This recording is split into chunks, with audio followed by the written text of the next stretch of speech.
Hello YouTube family, કેમ છો મિત્રો? મજામાં? તો મજામાં જશો. સ્વાગત છે બધા મિત્રોનું મારા આજના વિડીયોમાં. તો આજે છે હનુમાન જયંતિ અને આજે આપણે જવાનું છે હનુમાન દાદાના મંદિરે દર્શન કરવા માટે અને પ્રસાદી લેવા માટે. તો વિડીયોના એન્ડ સુધી બન્યા રહેજો.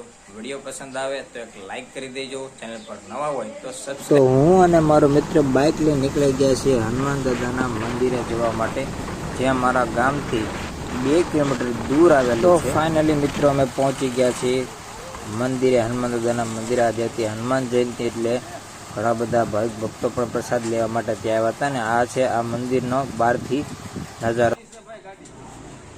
તો મિત્રો મંદિરની એન્ટર થતા તમને આ જોવા મળે છે 2 સમાધિ, જે બાપુ અમારે છે દેવ થઈ ગયેલા છે. તો અહીંયા છે અમારા માંગલમાનું મંદિર. તમે જોશો લાઇટથી એકદમ ઝગમગી રહ્યું છે. ને હજી બીજા દેવી દેવતાનો પણ આપણે દર્શન કરીશું.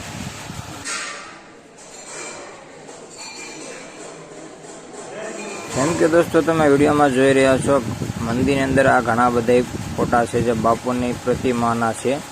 હવે આપણે આ મંદિરના દર્શન કરીએ. અહીંયા છે રાંદલમાનું મંદિર આવેલું છે, તમે જોઈ શકો છો વિડીયોમાં. એની બાજુમાં બાપુનો ફોટો છે અને એની બાજુમાં આવેલું છે આપણે રાંદલમાનું મંદિર. એની બાજુમાં આવેલું છે મહાકાળી માનું મંદિર અને એની બાજુમાં આવેલું છે અંબાજી માનું મંદિર. એની બાજુમાં આવેલ છે શ્રી રાધાકૃષ્ણના મંદિર આવેલું છે. રાધાકૃષ્ણના મંદિરની બાજુમાં આવેલું છે એની બાજુમાં આળ ભૈરવ દાદાનું મંદિર અને એના ઉપર છે હરિરામદાસ બાપાનો એક ફોટો આવેલો છે. ત્યારબાદ એમની પછી આવેલું છે શ્રી રામ પંચાયત એટલે કે રામજી ભગવાનનું મંદિર આવેલું છે. એની બાજુમાં આવેલું છે આઈ શ્રી ખોડિયારમાંનું મંદિર, તમે જોઈ શકો છો વિડીયોમાં. એની બાજુમાં આવેલ છે શ્રી દત્તાત્રેય ભગવાનનું મંદિર. તો મિત્રો આ બધા મંદિરની બાજુમાં એક મોગલમાનું મંદિર પણ આવેલું છે અને આ મંદિરની અંદર એક અખંડ જ્યોત પણ રાખવામાં આવેલ છે. હવે આ બધા મંદિર તો નીચે હતા, પણ અહીંયા એક અગાસી ઉપર પણ મંદિર આવેલા છે.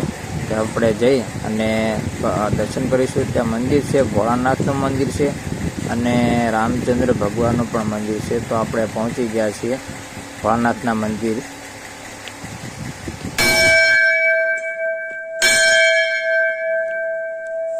ભોળાનાથના દર્શન કરીને બાજુના મંદિરમાં આવી ગયા. અહીંયા હતું આપણે શ્રી રામચંદ્ર ભગવાનનું મંદિર. તો હવે શ્રી રામ ભગવાનના દર્શન પણ આપણે કરીએ. અને આજે છે હનુમાન જયંતિ, તો મિત્રો કોમેન્ટમાં જય હનુમાન દાદા લખવાનું. તો મિત્રો મંદિરે દર્શન કરીને આવી ગયા આપણે ભોજનશાળા તરફ. ત્યાં તમે જોઈ શકો કે ઘણા બધા ભાવિક ભક્તો જે છે એ પ્રસાદ લઈ રહ્યા છે. તો આપણે પણ હવે ભોજન પ્રસાદ લઈ લઈએ. તો મિત્રો આજની હનુમાન જયંતિની પ્રસાદીમાં છે બુંદી, ગાંઠિયા, દાળ, શાક અને મોહનથાળ.